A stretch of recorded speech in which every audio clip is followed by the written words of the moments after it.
Kita sering mendengar tuduhan, Alkitab itu buatan gereja, gereja yang menentukan isi Alkitab.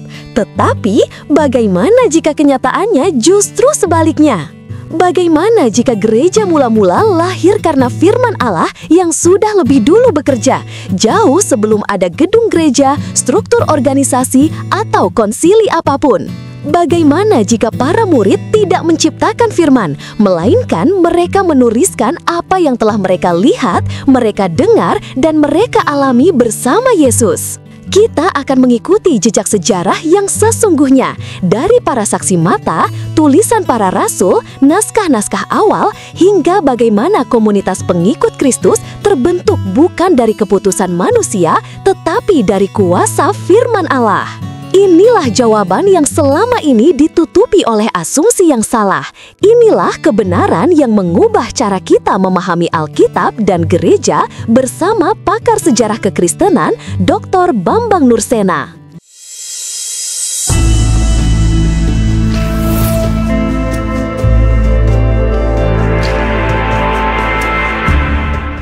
Kalau saudara membaca sejarah kitab suci ditulis Perjanjian Baru, itu Alkitab Perjanjian Baru itu baru ditulis awal kira-kira tahun 48 sampai tahun 50. Misalnya surat Galatia atau surat 1 Tesalonika ditulis sekitar tahun 4. Nanti Injil-Injil yang keempat itu paling awal kira-kira tahun 60 Masehi. Nah, artinya antara tahun 33 sampai sekitar tahun 50-an itu Alkitab belum ada, Perjanjian Baru belum ada. Nah, pertanyaannya, lalu apa dasar gereja ketika dia mengajar? Apa dasar tertulisnya? Ya tidak ada kecuali Perjanjian Lama, ya kan? Adanya surat Paulus kepada gereja di Roma, kan gerejanya baru ada dulu, baru suratnya. Benar apa tidak? Surat Paulus yang pertama kepada jemaat di Korintus, berarti jemaat Korintus sudah ada sebelum suratnya ada. Nah, jadi artinya gereja mendahului kitab-kitab Perjanjian Baru. Berarti pada waktu gereja berdiri, Perjanjian Baru secara tertulis belum ada. Pertanyaannya sekarang, lalu kitabnya gereja apa? Kitab sucinya gereja Perjanjian Lama. Kalau Perjanjian Lama, lalu apa bedanya dengan Yahudi? Umat Yahudi itu kan percaya Perjanjian Lama. Mereka menyebutnya sebagai Tanakh. Tanakh itu singkatan dari bahasa Ibrani. Torah, kitab Taurat terdiri dari 5 buku, mulai dari kitab Kejadian, Keluaran, Imamat, Bilangan, Ulangan.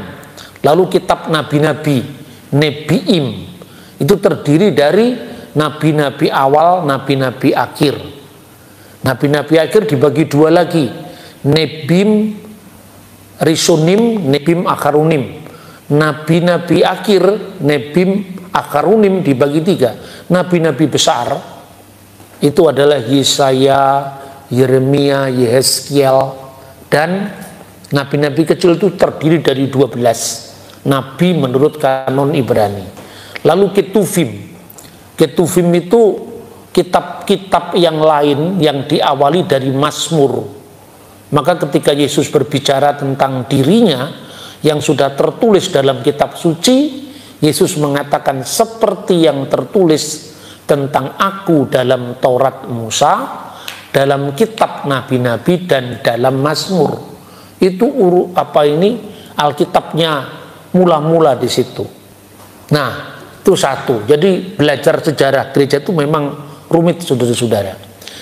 Kisah Rasul bab 6 ayat 1 itu menjelaskan tentang anggota gereja mula-mula di Yerusalem. Masih belum ke Antioquia, belum ke mana-mana, masih di Yerusalem. Itu terdiri dari 2 kelompok. Orang-orang Yahudi yang berbahasa Yunani dan orang-orang Ibrani. Orang-orang Yahudi yang berbahasa Yunani itu orang-orang diaspora. Misalnya Rasul Markus itu dari Alexandria. Stefanus, Lukas, ya, itu orang-orang Yahudi yang berasal dari diaspora. Tapi 12 rasul itu orang-orang Ibrani, orang-orang Yahudi lokal yang berbahasa Aram sehari-hari dan bahasa Ibrani ketika mendaras kitab suci. Makanya gereja sejak awal menerima warisan dua kelompok ini. Makanya kadang-kadang orang kalau mainnya kurang jauh, pertanyaannya tidak bermutu. Kalau Yesus itu orang Yahudi, kenapa kitab sucinya tertulis dalam bahasa Yunani atau dalam bahasa Latin, ya kan? Karena memang zamannya Yesus itu masyarakat yang multilingual. Jadi termasuk bahasa Yunani dipakai, bahasa Aram dipakai. Makanya ketika Yesus disalibkan, inskripsi yang tertulis di atas salib itu terdiri dari 3 bahasa, yaitu bahasa Ibrani, bahasa Yunani, bahasa Latin. Kenapa tertulis dalam bahasa Latin? Karena banyak pendatang-pendatang yang datang ke Yerusalem. Makanya kalau Anda pergi ke Israel, ke Yerusalem, ke Bethlehem, itu salib itu biasanya tertulis INRI, tapi juga kadang-kadang tertulis INBI. Lah orang Indonesia pada bingung, ini mana yang benar ini? Dua-duanya benar, karena INRI itu singkatan dari bahasa Latin, Yesus Nazarenus Rex Judaeorum. Sementara bahasa Yunaninya Yesus Hunasorios Hubasilios Yudaion. Karena tertulis dalam bahasa Ibrani, bahasa Latin, dan bahasa Yunani. Nah itulah warisan multilingual gereja. Nah kembali kepada pertanyaan, lebih dulu mana? Gereja atau Alkitab Perjanjian Baru? Lebih dulu gereja. Makanya kemarin saya sampaikan kepada Pak Thomas, supaya mudah membayangkan surat Paulus kepada jemaat di Roma. Loh, gerejanya kan ada dulu, baru suratnya ada kemudian. Ada selang waktu sekitar berapa tahun itu, antara tahun 33 sampai tahun 50-an, 18 atau 17 tahun Alkitab belum ada di gereja. Satu-satunya Alkitab bagi gereja adalah Perjanjian Lama. Maka pertanyaannya, rasul-rasul pada ngumpul di Bait Allah. Ayo kita baca di dalam Kisah Rasul Kisah Rasul 3 dulu. Kisah Rasul di ayat 1 ya. Kisah Rasul bab 3 ayat 1. Pada hari menjelang waktu sembahyang. Ini waktu sembahyang apa? Sembahyang Yahudi. Jangan dibayangkan gereja sudah ada sebagai institusi yang mandiri saat itu. Yaitu pukul 3 petang ini sembahyang Yahudi yang disebut minkah, tefilah minkah, sembahyang korban petang. Itu yang nanti menjadi tradisi gereja lewat apa yang dinamakan brevir. Sembahyang jam pertama, sembahyang jam ketiga, sembahyang jam ke-6, sembahyang jam 9, dari Laudes sampai Vesper kalau dalam bahasa Latin. Di biara-biara sampai hari ini kalau Anda pergi ke Gunung Athos, ada biara gereja Ortodok Yunani, atau pusat kerahiban mula-mula di Mesir, di Santo Antonius, sampai hari ini sembahyang masih 7 waktu. Dan itulah yang kemudian dilestarikan oleh agama Islam. 7 diambil 5, yang 2 jadi sunnah. Naiklah Petrus dan Yohanes ke Bait Allah. Bait Allah ini sepenuhnya rumah ibadat Yahudi di Yerusalem sebelum dihancurkan. Nah, kemudian dari situ kita bisa membaca teks-teks kitab suci itu. Pertama kali kita bisa membaca dulu apa yang diwariskan oleh para rasul. Pertama 2 Tesalonika 2 ayat 15, di mana Paulus mengatakan, berdirilah teguh dan berpeganglah kepada ajaran yang kusampaikan, baik secara lisan maupun secara tertulis. Jadi di sini ada tradisi suci, ada kitab suci. Dalam terjemahan lai bahasa Indonesia itu diterjemahkan ajaran-ajaran, baik lisan maupun tertulis. Tapi sebenarnya dalam bahasa asli itu paradosis. Paradosis itu lebih daripada ajaran. Itu bisa berarti ajaran iman, ajaran moral, liturgi, itu semua paradosis. Nah, paradosis itu terdiri dari dua, paradosis lisan dan paradosis tertulis. Kata paradosis itu yang diterjemahkan ke dalam bahasa Inggris tradition, dari bahasa Latin. Tradisi itu bukan adat istiadat sembarang saja yang kita kenal dalam bahasa sehari-hari. Tradisi itu tradiri, berita yang diterus sampaikan tanpa putus dari Yesus, para rasulnya, murid-muridnya para rasul, dan itu bisa kita baca lewat sejarah gereja. Nah, lalu kita baca satu teks lagi. 1 Korintus pasal 11 ayat 1 dan 2. Jadilah pengikutku sama seperti aku juga menjadi pengikut Kristus. Kenapa pengikut sekarang? Orang Yahudi dulu, saudara-saudara, kalau berdoa, salah satu doa yang terkenal itu namanya Benedictus 18, berkat 18. Itu berkat yang pertama berbunyi, Baruch atah Adonai Elohenu melek ha'ulam, Elohe Abraham, Elohe Yitzhak, Elohe Yaakub, Magen Abraham.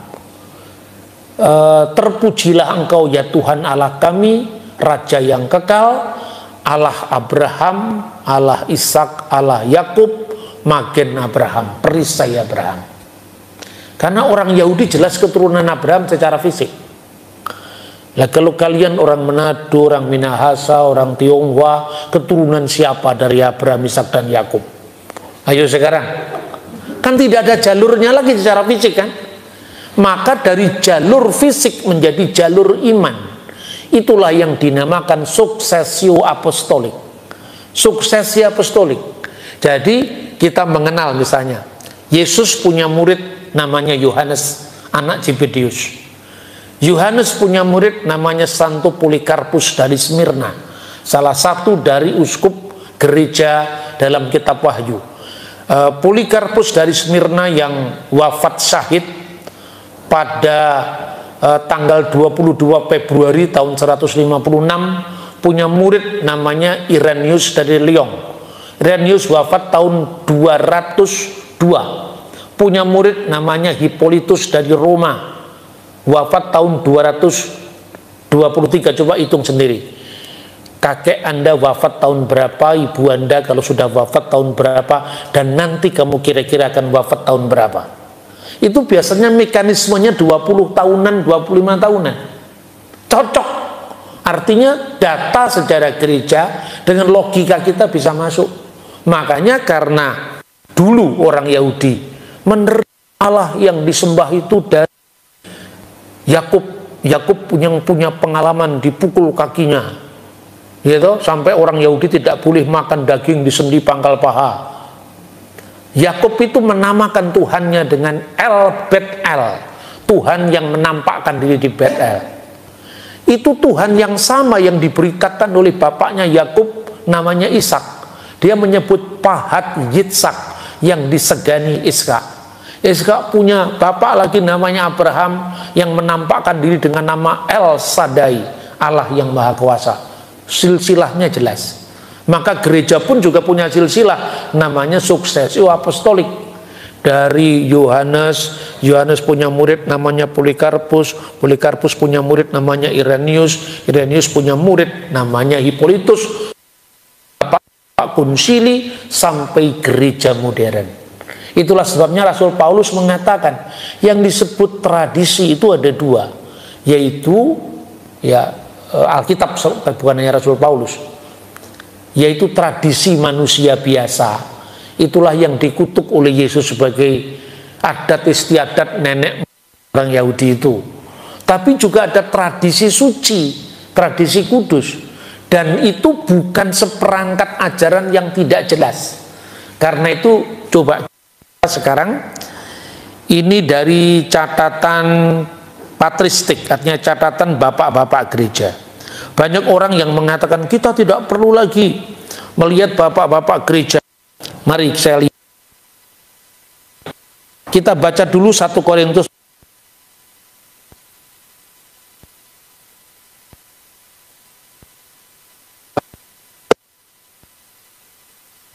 Ingat akan aku dan berpegang pada ajaran yang kuteruskan kepadamu.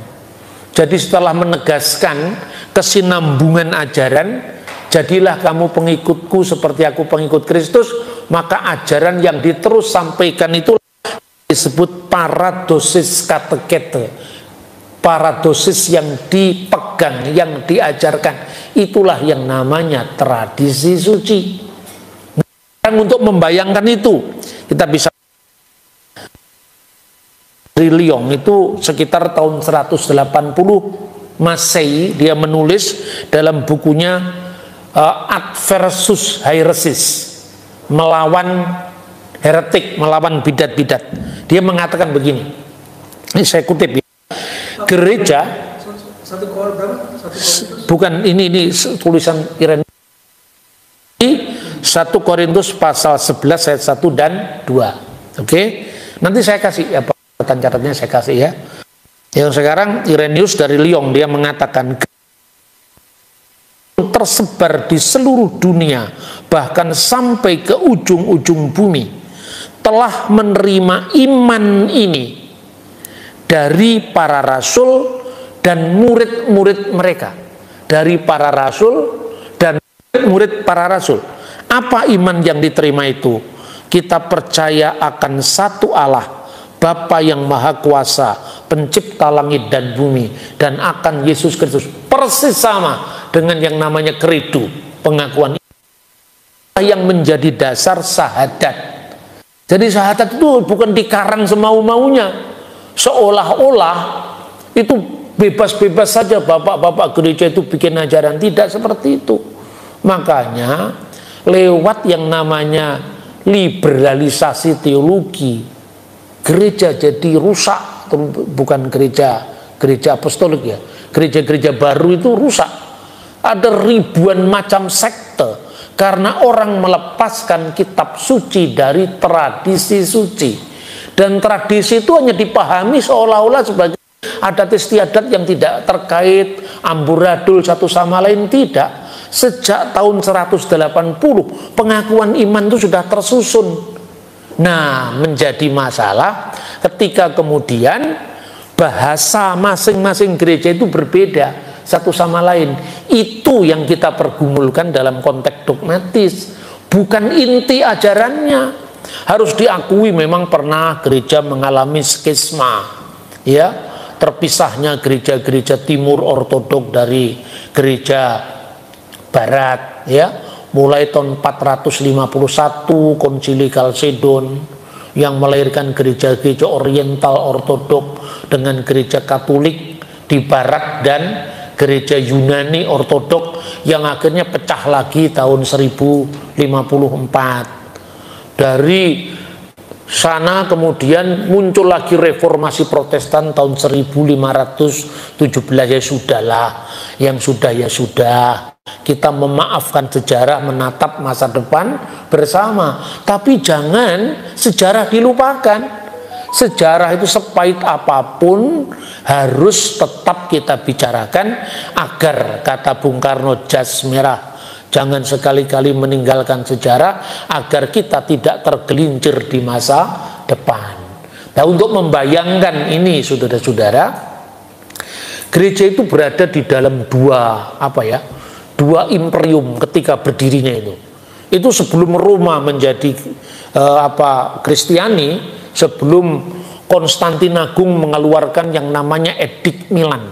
Edik Milan itu piagam kebebasan beragama tahun 313. Kalau kita membaca di Kisah Rasul bab 2, ketika terjadi pencurahan Roh Kudus pada hari Pentakosta Yahudi itu ada pendatang dari Roma dan orang Arab. Kirene itu daerah-daerah yang dikuasai oleh Imperium Roma. Lalu di timur Media, Partia, Elam, penduduk Mesopotamia, itu wilayah kekaisaran Sasanid. Satunya menggunakan bahasa Yunani dan Latin, yang satunya menggunakan bahasa Aramaik, bahasa yang dipakai oleh Kristus. Mengapa? Karena orang dibuang di Babel abad ke-5 sebelum Masehi. Warna itulah yang terima oleh gereja mula-mula ketika umatnya ada yang berbahasa Yunani, ada yang berbahasa Ibrani, dan gereja muncul dalam pluralisme budaya seperti itu. Maka ketika merumuskan imannya, bagaimana Allah yang satu itu ternyata pada saat yang sama serentak pula sebagai Bapa, Putra, dan Roh Kudus. Itu bukan karangannya bapak-bapak gereja, bukan karangannya konsili. Kristus sendiri yang menegaskan itu. Dan baptiskanlah mereka di dalam nama Bapa, Putra, dan Roh Kudus. Kata di dalam nama itu bahasa Yunaninya tunggal, esto onoma, bukan esto onomata, bukan nama-nama. Dan dalam pemikiran orang Ibrani, nama itu adalah sosok yang dinamakan. Nama itu kuasa dibalik yang dinamakan. Maka orang meninggal disebut kehilangan nama. Siapa yang membangun Menara Babel? Usianya berapa? Marilah kita membangun menara yang tinggi supaya kita mendapatkan nama. Apa belum dikasih nama sama bapaknya? Ya kan? Jadi nama di situ tidak bisa dipahami nama secara harafiah seperti nama Albert, nama Bambang, nama Budi, bukan seperti itu. Itulah nama. Baptiskanlah mereka dalam satu nama. Satu itu Bapa, Putra, dan Roh Kudus. Lalu gereja mencoba merumuskan itu. Misalnya Santo Theophilus dari Antioquia, dia mengatakan triados. Triados yaitu Holy Trinity, itu the Father and the wisdom, dan hikmatnya, and the Son and the wisdom, dan hikmatnya dan firmannya. Disebutkan Logos auto, Ketis supias auto, yaitu Allah, firmannya, dan kebijaksanaannya, maksudnya roh kebijaksanaannya. Jadi Bapa, Putra, dan Roh Kudus itu Allah yang esa. Maka di gereja-gereja Katolik ritus timur itu ditegaskan, bukan sekedar atas nama Bapa dan Putra dan Roh Kudus, tapi Bismil Ab walibni warahil kudus al ilahil wahid amin dalam bahasa Arab. Anda cari itu liturginya gereja Maronit, gereja di Lebanon kan. Bismil Ab walibni warahil kudus al ilahil wahid. Atau di gereja-gereja timur ortodok, Bismil Ab walibni warahil kudus al ilahil wahid, demi nama Bapa dan Putra dan Roh Kudus, yaitu Allah yang esa. Nah di timur, satunya Tuhan itu dalam bahasa Yunani disebut dengan ousia. Ousia itu bisa diterjemahkan hakikat, bisa diterjemahkan substansi, bisa diterjemahkan keberadaan. Lalu Bapa, Putra, dan Roh Kudus itu merujuk kepada apa yang disebut dengan hipostasis. Ini kalau Anda belum ngerti juga tetap bisa masuk surga, Anda ada masalah. Yang penting dengarkan dulu. Artinya bahasa dogma itu memang rumit ya. Tapi kalau nggak mau rumit ya pokoknya Bapa, Putra, dan Roh Kudus itu Allah yang esa, itu sajalah. Hipostasis itu dari kata hipo dan istemi. Hipo itu di bawah. Istemi itu sesuatu yang berdiri di atas sesuatu. Jadi bagian. Artinya subsistensi, artinya bagian dari eksistensi. Belum merujuk kepada yang namanya pribadi. Maka pribadi itu bahasa Yunaninya ada lagi prosopon. Nah dalam bahasa dogmatik itu sering dikaburkan. Ketika teks itu diterjemahkan dalam bahasa Latin oleh seorang ahli namanya Tertullianus. Tertullian itu menerjemahkan una substantia tres personae, yaitu satu substansi dalam tiga pribadi Namun kata pribadi dalam bahasa Latin itu pribadi lebih berbentuk fisik. Ini membahayakan ajaran gereja. Karena yang dimaksudkan person itu bukan person dengan yang lain. Karena bahasa Latin itu bahasa hukum. Bahasa hukum itu bahasa yang saklek, tidak boleh ada lex, hukum yang kabur. Harus hukum yang saklek, yang tidak boleh punya arti double. Tapi bahasa hukum kan kebanyakan maknanya fisik. Maka terpaksalah Tertullian menambahkan ungkapan untuk memperjelas kata persona tadi, una substantia tres personae, yang kemudian diperjelas diskresi non separati, distingsi non divisi. Bisa dibedakan namun tidak bisa dipisahkan. Berarti Bapa, Putra, dan Roh Kudus itu tidak bisa terpisah pada hakikat ilahinya. Lalu masing-masing memiliki kekhasan secara non-divisi, secara tak terbagi. Itulah sebabnya kalau Anda mau masuk seminari suruh belajar filsafat dulu. Kalau tidak ngerti bahasa filsafat, Anda tidak bisa paham bedanya satu Tuhan dengan satu benda. Benar apa tidak? Nah ini saudara-saudara, itulah dalam bahasa Latin. Bahasa Aramaik nggak dikenal oleh gereja-gereja di Barat. Itu memiliki tradisi yang berbeda. Baru-baru ini ada yang namanya Gereja Asiria Katolik Timur. Itu tahun 1994, belum lama ini, melakukan pertemuan dengan Pro Oriente namanya, itu salah satu komisi di Vatikan yang membahas tentang kesatuan gereja.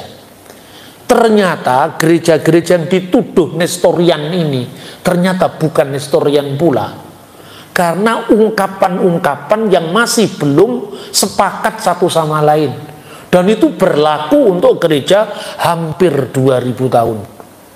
Pernah juga gereja-gereja yang dituduh monofisit, seolah-olah Kristus hanya punya satu kudrat, yaitu kudrat keilahian. Ternyata juga tidak begitu. Sudah ada pertemuan antara gereja Kalsedon dan non-Kalsedon yang mengatakan gereja timur, termasuk gereja Koptik, gereja Syriak, ya. Benarkah gereja membuat Alkitab atau Alkitab yang melahirkan gereja? Saudara-saudara yang terkasih, hari ini kita akan membahas sebuah pertanyaan penting. Pertanyaan yang sering dilontarkan untuk menyerang iman Kristen. Benarkah gereja membuat Alkitab, atau sebenarnya Alkitablah yang lebih dulu melahirkan gereja? Pertanyaan ini bukan hanya soal sejarah, ini soal fondasi iman. Karena jika gereja yang membuat Alkitab, maka Alkitab hanyalah karya manusia. Tetapi, jika Alkitab yang melahirkan gereja, maka gereja berdiri di atas firman Allah yang kudus, bukan keputusan manusia. Mari kita telusuri kebenarannya. 1. Firman Allah ada jauh sebelum ada gereja.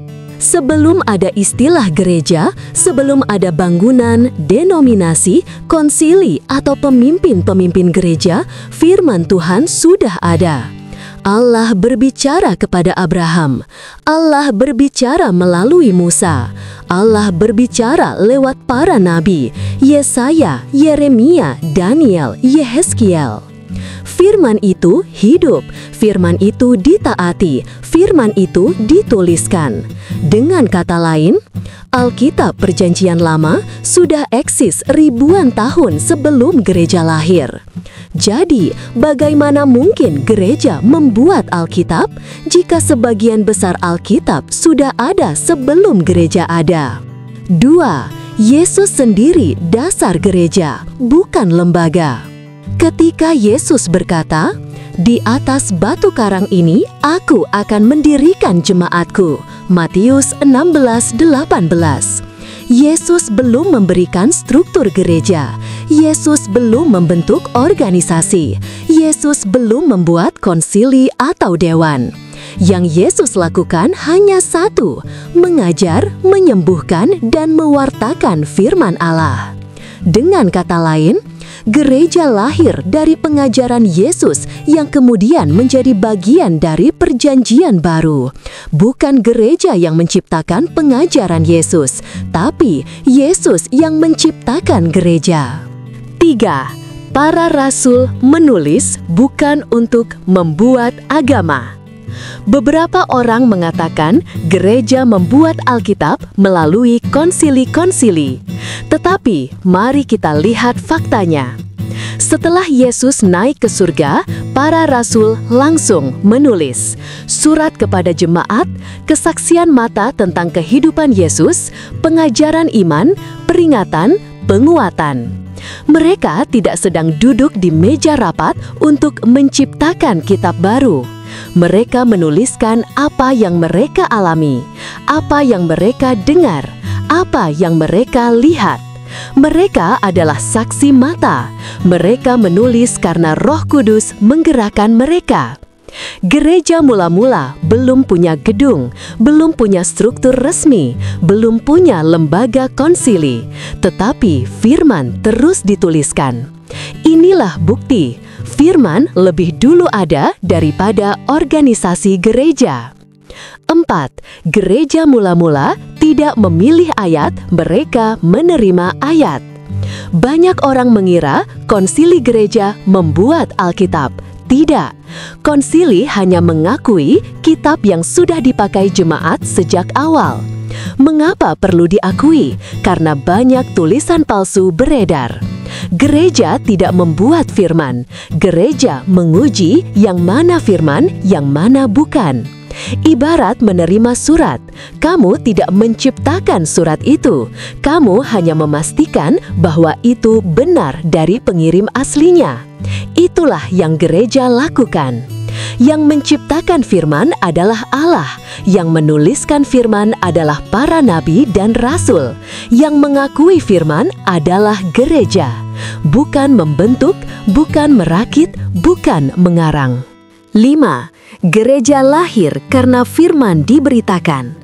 Perhatikan alurnya. Roh Kudus turun pada hari Pentakosta.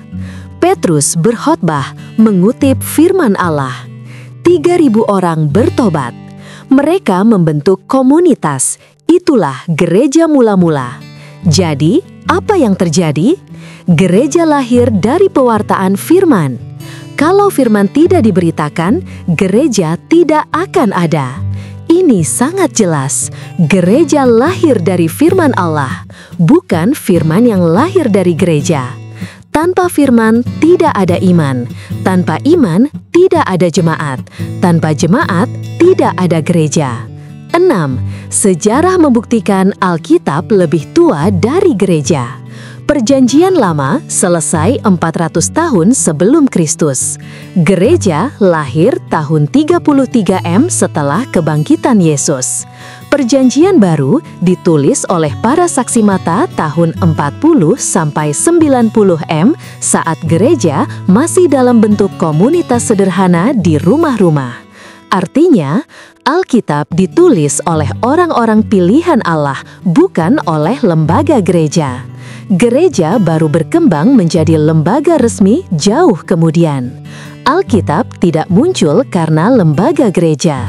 Lembaga gereja muncul karena firman mulai bertumbuh dan menyebar. 7. Jika gereja menciptakan Alkitab, mereka akan menghapus ayat-ayat yang memalukan. Ini logika sederhana namun kuat. Kalau gereja yang menciptakan Alkitab, mengapa mereka menuliskan? Para murid lari ketakutan. Petrus menyangkal Yesus. Thomas meragukan kebangkitan. Para rasul berebut posisi. Ayat-ayat keras tentang dosa gereja. Tidak ada lembaga yang ingin menciptakan buku yang mempermalukan dirinya sendiri. Tetapi Alkitab jujur, apa adanya.